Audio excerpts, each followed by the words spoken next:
Throughout my journey as a hacker, there were a numerous amount of concepts and methods that I had a really hard time grasping and understanding. And one of the main ones that I had a significant amount of trouble really coming to terms with understanding was the art of port forwarding. As a hacker, it's important to really understand the commands that you're running and the tools that you're using.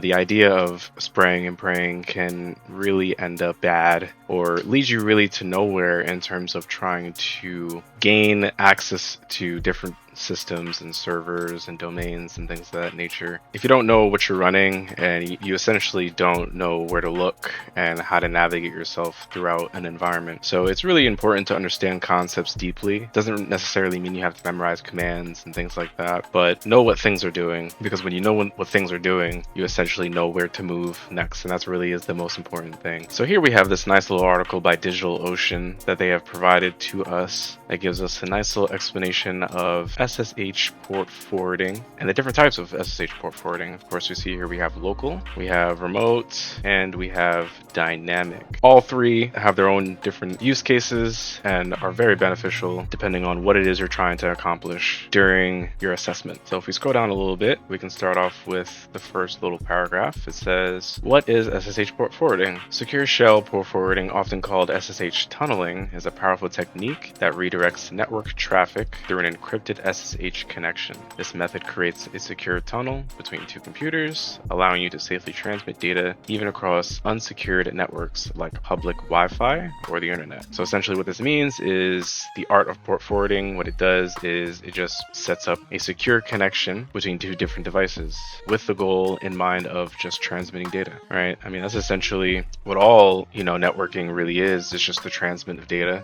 But here we see that essentially this is a secure way of executing this. This basically prevents other people from being able to see the data that's being transmitted. Think of SSH port forwarding like a secure private tunnel between two locations. Just as a physical tunnel provides a protected passage, SSH port forwarding creates a protected pathway for your network traffic, shielding it from potential eavesdroppers or malicious actors. So this is really, the main kicker when it comes to SSH port forwarding. Like I said, it essentially shields it from other people being able to eavesdrop on the data that is being transmitted over the network, preventing man-in-the-middle attacks and things like that. Here it says SSH port forwarding has three primary types, each serving different use cases. First one, we have local port forwarding, forwards traffic from your local machine to a remote server, useful for accessing remote services as if they were running locally. Then we have remote port forwarding, forwards traffic from a remote server to your local machine, ideal for exposing local services to remote networks. And then lastly, we have dynamic port forwarding, creates a SOCKS proxy that can forward various types of traffic through the SSH connection. Perfect for secure web browsing or accessing multiple services. So as you can see, as we're reading this, you can tell this is really coming from a standpoint from a benign side, right? Like the way you're reading this, you could picture, IT technicians handling this, and essentially all in all, it's really done for, maintenance or configuration. But the thing about it is that whatever the IT technicians can do, there is a possibility of a malicious actor being able to do these things as well. So you always have to think of it in both sides, on both ends, and really make sure that you know what's possible, right, for the IT and also for hackers as well. So let's explore these three that we just went over. So first one up, we have local port forwarding. Local port forwarding creates a secure tunnel between your local machine and a remote server, and how it works. So how it works is when you set up a local port forwarding, you're essentially creating a secure pathway that takes traffic from a specific port on your computer and sends it to a specific port on a remote server. All this communication happens through an encrypted SSH tunnel, which means your data stays protected from anyone trying to intercept it. So if we unpack this, essentially what it's saying is that you basically have the ability to pick a port on your local computer and configure it in a way that, yes, you're accessing that local port on your computer, but when you access that local port, you're really accessing another port on a remote system. So it kind of, if you really want to think about it, it's kind of like bringing that remote port to my device locally. Key benefits: firewall access, secure database connections, web application application access, and development testing. So again, this is great for IT. If they need to access a certain device, a certain service, for whatever the case may be, whether that's completing a project or doing maintenance or doing certain configurations, this is an amazing benefit for IT because they essentially don't need to be in the internal network to be able to access a device, right? It saves a lot of time, a lot of headache. Within a couple of commands, you can essentially access the device you need, do what you need to do, and cut off the connection, right? So it basically bypasses firewalls, secures database connections, and allows you to access web applications, right? So again, like I said, it's great for IT, but also if a hacker gets a foothold within the system, whether that's exploiting a vulnerability or taking over credentials, they essentially can do any of these things, right? They can access sensitive information, access web applications, bypass firewalls. So you want to make sure that everything is locked down, credentials are complex, and you want to prevent hackers from being able to engage with these benefits. Here we have some security features. All data is encrypted during transmission. The connection is authenticated. The tunnel prevents unauthorized access, and your data is safe from eavesdropping or tampering. So here down below, we can see some syntax on how we could essentially perform this with a command. All right, so here we start off with the SSH command, and then we have the TACL, which represents local, and then we have the local port, the destination host, and then the destination port. And then of course, if we have credentials that we can use to access the server, this is where it would go. And then once you run the command, you basically just type in the password. So let's see exactly what each parameter actually means. So local port, of course, is the port that you pick for your choosing on your local device, the destination host that you want to essentially connect to, and then the destination port, which you also want to connect to, right? So these kind of go hand in hand, right? I want to connect to this host. I want to access this port on my local machine on this local port. And of course, we can't do that unless we specify the username that we are signing in with. And then of course, the SSH server. So they were cool enough to provide us a nice little example. Let's walk through a practical scenario where you need to securely connect to a remote PostgreSQL database. Imagine you're working on a development project locally and your database is hosted on remote server remote-db.com.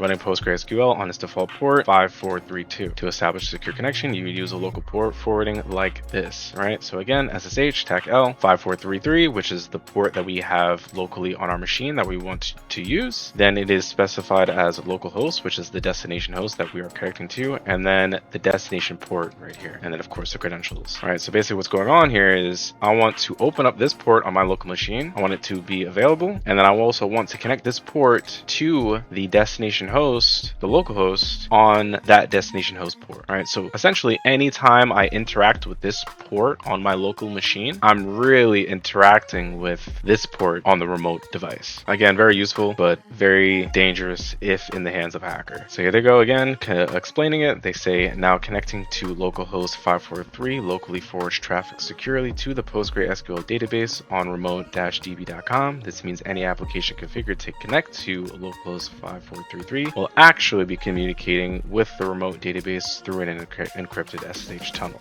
Moving on to remote port forwarding. Remote port forwarding creates a secure tunnel that routes traffic from a remote server back to your local machine. This type of forwarding is particularly useful in scenarios where you need to expose local services to external users or systems. It's especially valuable when local development testing, NAT firewall bypass, remote access to local services, and temporary service exposure. So this is essentially the opposite. Basically what's happening here is now if I need a coworker or an IT technician to essentially connect to a specific port on my device with remote port forwarding, I basically have it open for the IT technician to connect to, and they will set up the remote port forwarding on their end. And anytime they interact with a specific port on their local device, they're really going to be interacting with the local port on my device. So literally just the opposite. Here we go. Here's the syntax: SSH TAC R, remote port, localhost, local port, right? And then we have the credentials as well again. All right, so here we have the syntax again, SSH TAC R, which stands for remote, specified the remote port, the localhost, and then the local port, and of course the credentials that we're going to enter in to essentially be able to let this command be able to be ran, right? So the remote port represents the port that the remote host would need to interact with. And then once that is specified, then we can specify the local host, which is our machine, and then the local port on our machine that the remote host would be able to interact with, right? So here we have an example down below. To enable remote debugging on your local machine, localhost, accessible from remotessh.com, you can set up a remote port forwarding. This allows you to securely expose your local debugging port to the remote server, making it accessible for remote debugging sessions, right? So you're exposing your local port for someone else to come in and do some configurations, do some debugging, do some maintenance, things of that nature. So here we have an example of what the syntax would look like. Again, SSH TAC R 9000. This is the port that the remote device would need to interact with. There's no other port, right? Once we set this 9000, that is the port that whoever wants to connect to our device, they would need to interact with on their device. And then of course we specify the local host, which is our local machine, and then port 9000 on our machine. So anytime the remote host interacts with their port 9000, they are essentially interacting with our port 9000 locally on our machine. Now, traffic on remote port 9000 will securely forward to your local system's port 9000. This means any application or service trying to connect to port 9000 on the remote server will be automatically redirected through the encrypted SSH tunnel to your local machine's port 9000. So very, very convenient, very beneficial, and it is honestly really essential to use this for IT maintenance. And then last, but definitely not least, we have dynamic port forwarding. Dynamic port forwarding creates a SOCKS proxy that routes a network traffic through a secure SSH tunnel, effectively anonymizing your connection. This is huge right here. Right? This powerful feature creates a local SOCKS proxy server on your machine that forwards all traffic through the SSH connection to the remote server, which then makes the actual requests to the internet. This method is particularly useful for secure browsing, bypassing network restrictions, privacy protection, and application level proxying, right? So this is essentially the same thing, but the biggest thing is that it has more feature, right? You can do a little bit more simply because of this right here, the ability that it sets up a SOCKS proxy. This gives us a lot more things that we can do, gives us more capabilities. And not only is this really the kicker to why this is very extensive, but also the fact that it anonymizes your connection. To a hacker, this is gold. Like that is the main goal when you want to try to compromise a system or a network. You want to stay under the radar, right? You don't want the blue team to really know that you're there, move in silence, and you don't want to be detected. So what the SOCKS proxy does is it creates dynamic port forwarding. So here we see the SOCKS proxy created by dynamic port forwarding is more flexible than local or remote port forwarding because it can handle multiple types of traffic and protocols, right? So we can unpack this, right? What does this mean? This basically means that from the two concepts before with local port forwarding and remote port forwarding, with those two concepts, we were basically able to only interact with one port. With dynamic, now we can interact with multiple different ports. So if I wanted to, if I was a hacker and I was trying to enumerate and gain more information on the system, with dynamic port forwarding, I could just set up an Nmap scan and just essentially see what ports are open, what is closed, what services are running on those ports, and what do I choose to interact with, right? So this is more extensive. This gives me a lot more lay of the land, right? So not just specific ports, it works at the application layer, making it compatible with most network applications that support SOCKS proxies. And here below we have the syntax, right? A little bit different, but essentially still the same thing. We have SSH TAC D standing for dynamic, and then we have the local port and then the credentials, right? So anytime I interact with this local port, I can basically interact with that device. I can set up a scan and basically just scan that device as if I was locally in that network. And here we have example use cases to create a secure proxy tunnel using dynamic port forwarding. You'll establish an SSH connection that creates a local SOCKS proxy. This proxy will route all your network traffic through an encrypted SSH tunnel to the remote server, providing enhanced security and privacy. And here we have an example, right? Here they just used port 8080. And the thing about dynamic port forwarding is that it is used in tandem with something called proxy chains.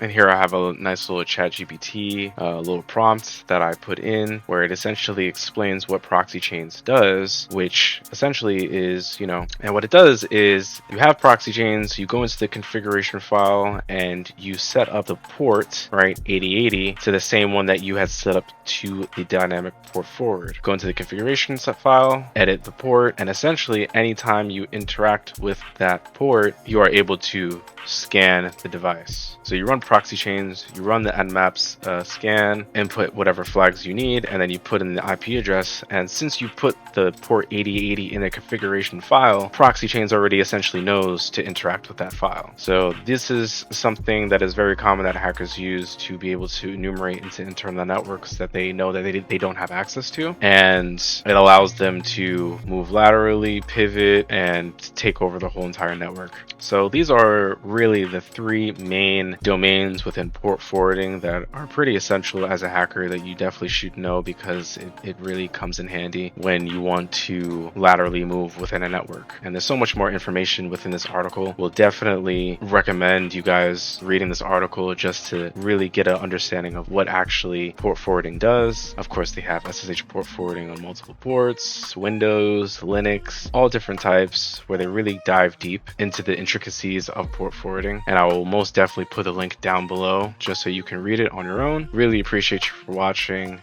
Tune into the next video to more concepts and methods that can seem complicated, but once you go over it multiple different times, it will stick.